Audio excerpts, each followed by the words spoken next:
Hello everyone, thank you for joining me once again as I play Minecraft today. Uh, First thing I want to show you is the mob system is up and running again, which is great. So I'll be able to collect gunpowder again. I pretty much ran out of TNT, so it's good that I can resupply my stash again. Um, Been doing a little bit of work over here. We finally have a door here. Before it was just a dirt wall, which is pretty nasty looking. Now we have sliding doors, and it's unfinished out here still, but we have doors. These are pretty cool. They seem to lag my game a bit though when I activate them, so I might have to replace the glowstone with some other solid block that doesn't change the lighting. And I'll just quickly show you the wiring for this. It's pretty simple.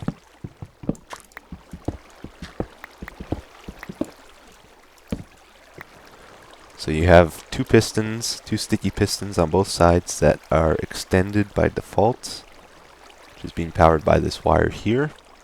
So it's pointing at this one here, and it's also a block above this one, so that's why they're both getting powered at the same time.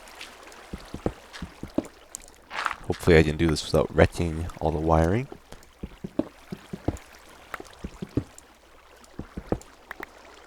So there's a torch directly below this wire, and the sliding doors above here. Above these two sandstone blocks are the wooden pressure plates. And above this wood block here is one of the buttons. Above this one is the other button. And directly below them are these wires, which come down and join together here. And pressure plates above here also power the same wire here. Oof, lag. And these go to repeaters, which are set at 3 right now. I can change it to whatever I want. And they go to the torches on both sides here. So that's how that works. If I want pressure plates on the other side, I could just get rid of these blocks here. Put wiring down. Get rid of these. And that would work if I didn't want to use buttons, you know. So these are very simple to wire. Oops.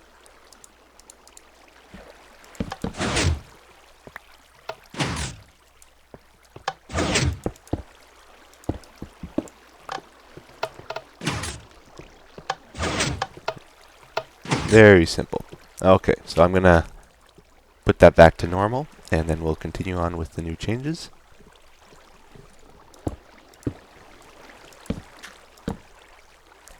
Okay. I think I'll just leave the buttons like that instead of having them on the outside here. The reason I have those repeaters set to 3 torch delays instead of just 1 is so that usually when I push these buttons, I'm a few blocks away from this door, and I don't want it closing before I get to it. So I don't want it cutting me in half, basically. That gives me time to walk through without it shutting. So that's important. And of course I'll dress this up a little bit on the outside, make it look nice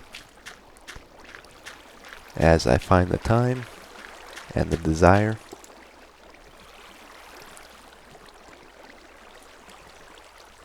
Now the other big change is I have a piston elevator now to get up and down, well, just to get up from my mob system. To get down, you go down here. Woohoo! It's a water break, and you're down. Pretty simple. Not too many mobs in there right now.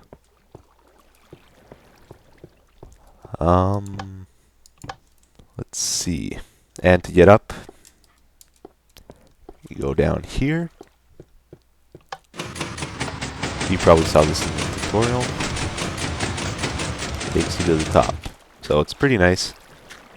You can actually make those go faster if you hold shift when you're riding it, but you know, I like the cleaner feel of just walking in. Okay, so what else is new? Well, I've added these lights in to my mob system here. I had it figured out so that everything behind this glass is light level 7 or less, and everything on this side is above light level 7. Light level 7 is what mobs need, hostile mobs need to spawn. So that would make it so no mobs will spawn in here, and mobs will be able to spawn out there. The problem though, I was doing some tests. I actually recorded an episode that I deleted because it was very long and boring, and I was just doing mob science tests the whole time. But what I figured out in that episode, I'll share with you. First of all, it's always been my understanding that as long as the ground is at light level 7 or less, so from 0, 1, 2, 3, 4, 5, 6, 7, all the way there, that mobs would have an equal chance of, say, spawning on ground at light level 0 compared with light level 7. I thought it was equal because I was under the belief that Notch removed that check in the code in one of the patches a few months ago. But apparently that isn't the case. I did a bunch of tests in the deleted episode. Basically, I covered one of these spawn pads. This one here, I put a wall all around it, got rid of these lights, so it was completely dark in there. And on this pad here, I had it set to about light level 5. So this was light level 0, that was light level 5. Both of them could spawn mobs. And what I did is I went over here and I did a bunch of checks. Basically, I would go to peaceful, and then I'd switch it to easy. And I would count how many times mobs spawned in the completely dark room compared to how many times they spawned in the partially dark room. And it was something like, I did a bunch of tests. I think it was like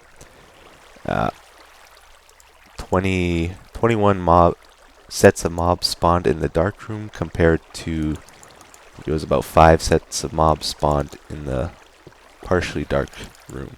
So if it was even, then it would make no difference, the light level, but since so many more spawned in the completely dark room, that tells me that light levels do matter. Oops. So that's very important to keep in mind if you have a mob system. I know in my tutorial I said you could put up redstone torches. If you did that, get rid of them because they're lowering your spawn rate. Okay?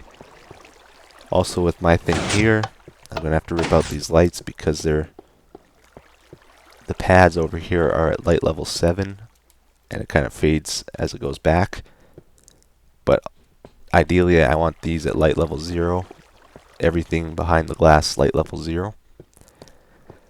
So I'll have to rip out these lights. I'll probably put half slabs on the ground here so mobs won't spawn in here. And yeah, so keep those changes in mind. Let's see, what else? One other test I did is I covered one spawning pad completely with pressure plates, and mobs were still able to spawn on it. So yes, mobs can spawn on pressure plates. I also tried redstone. They can spawn on redstone. Dust anyway, that's what I tried. I did another test where I had a spawning pad, enclosed one. I built, basically it was enclosed like this. It wasn't a 2x2 pad, it was this enclosed 7x7. Next to it I also had a 7x7 enclosed spawning pad, except one of them was 2 blocks high and the other one was 9 blocks high. And I wanted to see if the amount of airspace you had above a pad made a difference on the spawning rates. And what I found out after about 20 tests, 10 spawned in the 2 high one, 10 sets of mobs, and 10 spawned in the 9 high one. So since those were equal, it makes no difference how much airspace you have above your spawning pads, just as long as you have 2 blocks of air for them to spawn is what you need.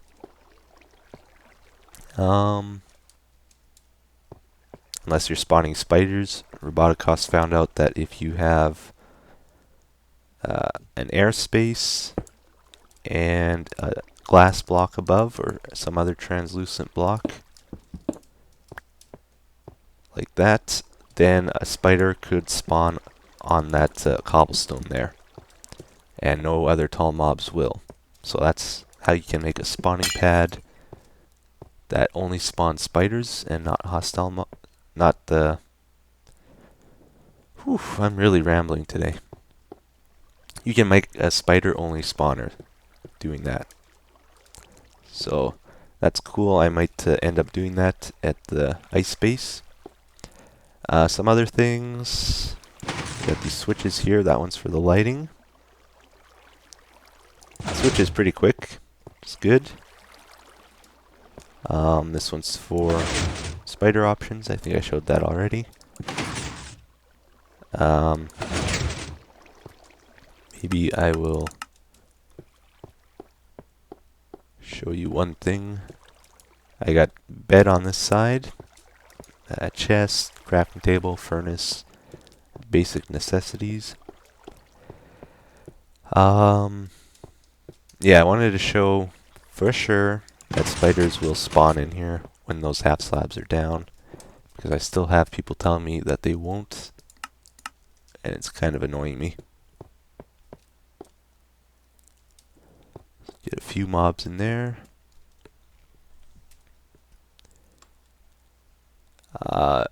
If you look at the E, that's entities. Actually, never mind. I won't talk about that right now. Flip the switch. Let's go out here like men. The first thing we see is a spider.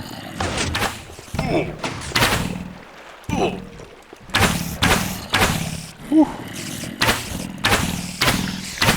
And I don't even have a world backup. That's how brave I am.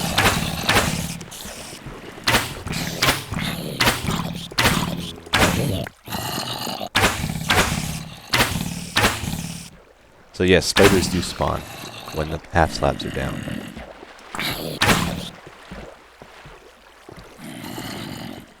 And when the lights are on, no mobs seem to spawn in here, which is good.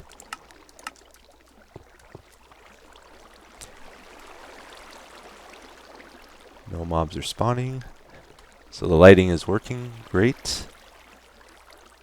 Yeah, E is for entities.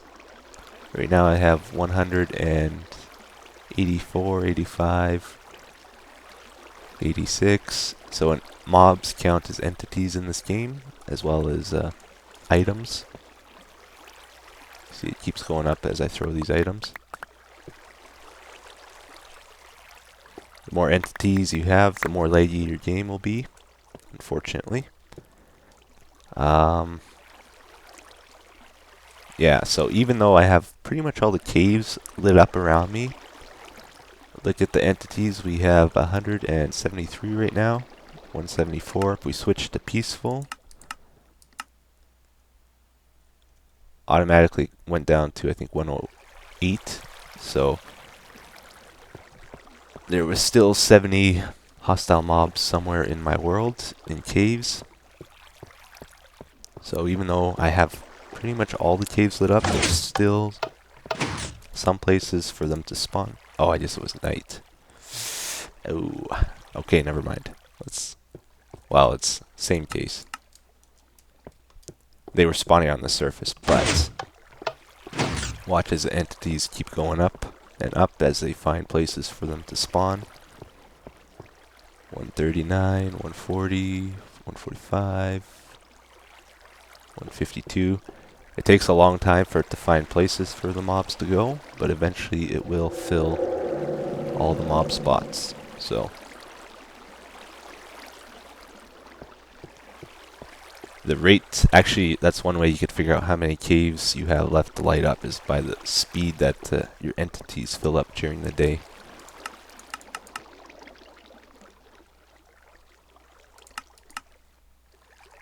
So for me, it's pretty slow. Try it for yourself, and if it doesn't take very long, that means you have lots of caves to light up yet. Anyway, I think we should move on. Okay, check this out. Like right next to here, I see there's a mob, so there's probably a little tiny dark room, just enough for a mob to spawn.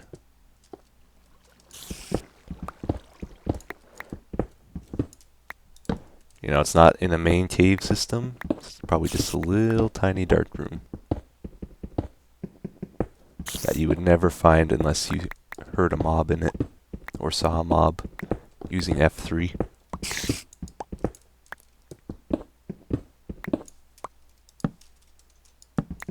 Oops.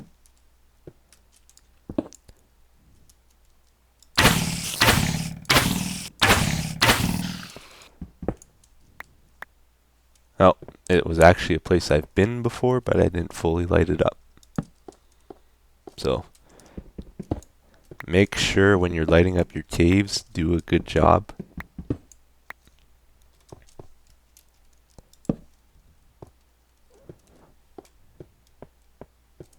I probably just missed this little section here.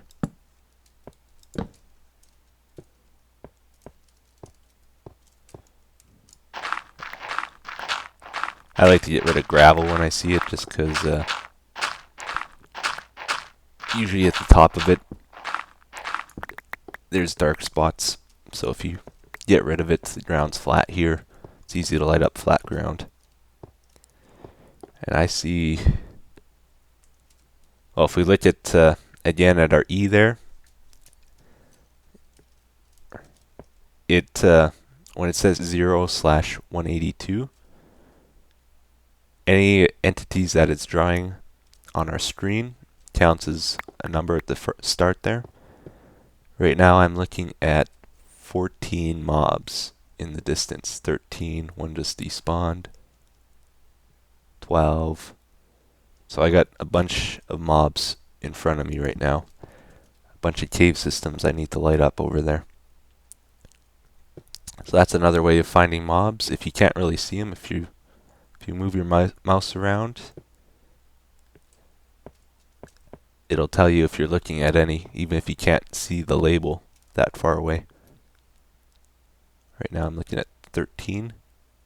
Yeah, I see him down there. Oh wow, what's going on here? This is a really dark area.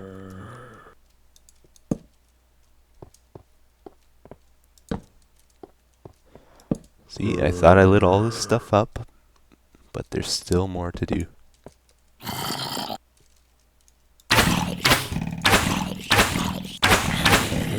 Anyway, moving on, you get the point.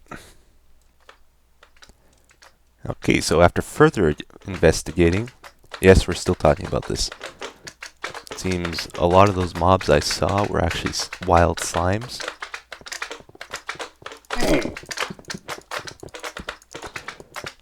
So, there's a ton down here.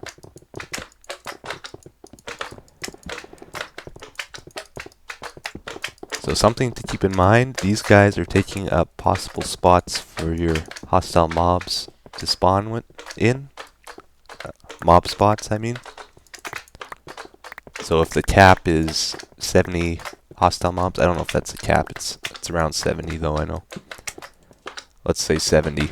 If the cap is 70, if I have 20 slimes down here, then only 50 like creepers and that are going to be able to spawn on my spawning pads at a time. So you need to get rid of these slimes.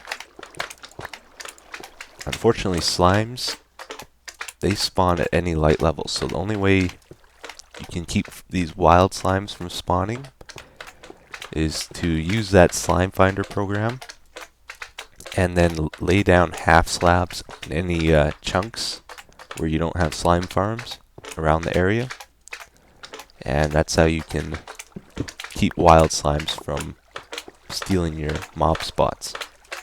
Okay?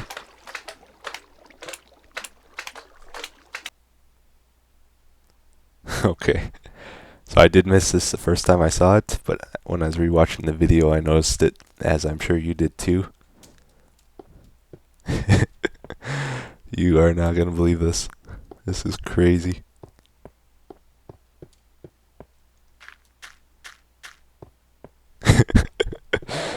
Oh, it's such a crazy patch.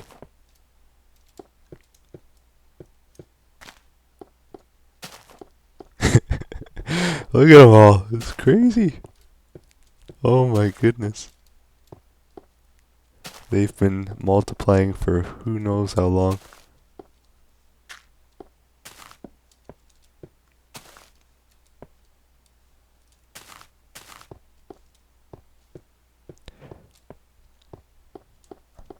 Wow. Yeah, that's the end. Very strange. So it seems like they can go anywhere. Yeah, so light level 14 at the torch, 13 here, 12 or less is where they're multiplying to. Just crazy. On top of the furnace, on top of the crafting table. I got a chest down there. And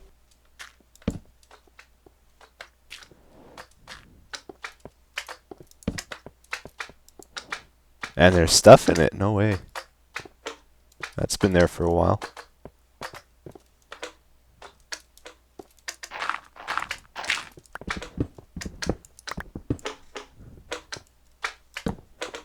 More slimes. Yes, I'm going to use that slime program to find all their chunks and put half slabs down so that they can't spawn where I don't want them to.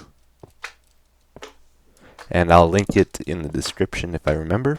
Hopefully I do. If you want to do it yourself in your world as well. And you only have to keep them from spawning below level 16 for the Y coordinate.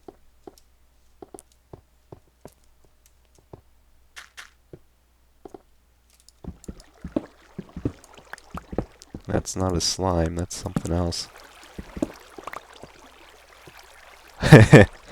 Awesome.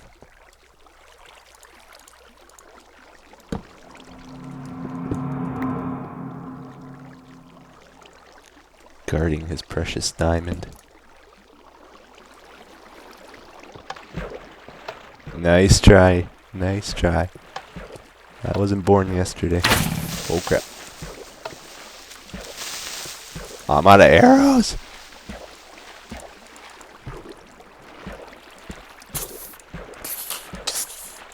I don't even use a sword anymore. I find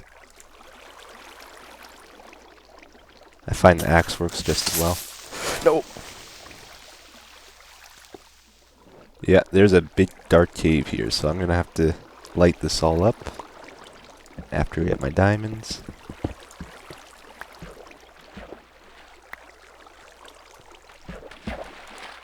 And there's a creeper around here, I think, so I gotta be careful.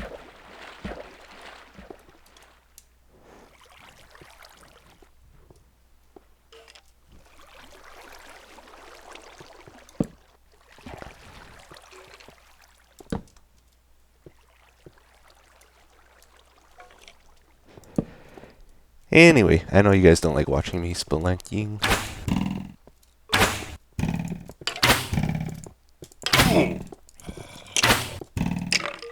So I will meet you back at the surface. Yeah, it's a good thing I stopped there. This episode's getting really long already. So we're gonna try wrap it up here. This is what I got, by the way. Got about a stack of slimes. I think I only got one stack of redstone, stack of iron, and then some gold, 2 diamonds. So that was pretty good. But most importantly, we lit up the caves that were lowering the efficiency of my mob system. Okay, so quickly, a few other things. This minecart thing is done, okay? I ripped out all the wiring because I needed it, and also I never use it, so why bother?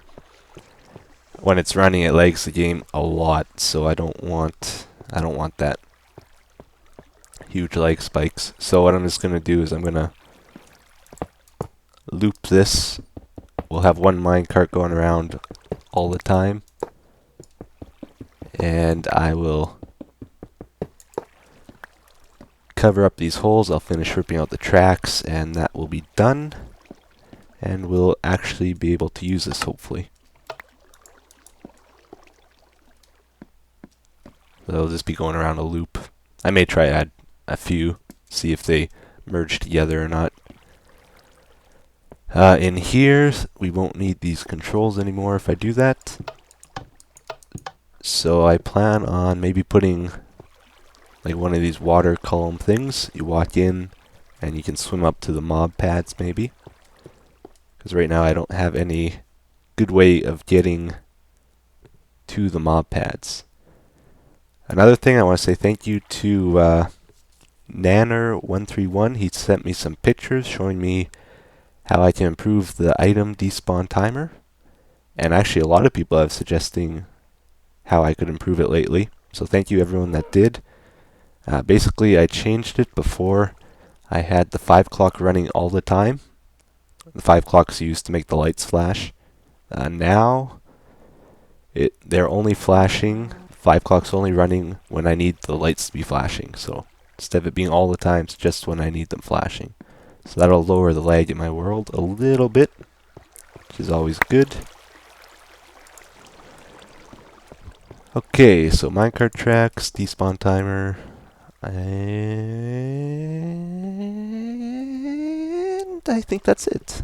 So thank you for watching everybody, and hopefully, I gotta stop saying "and" all the time. Hopefully next episode we'll start working on the ice base, the mob spawning pads and stuff, okay? Hopefully, if you guys are up for that, or if you want me to do something else, let me know. If you guys are getting sick of me working on mob stuff all the time, I will do something else for an episode or so. Okay, bye-bye.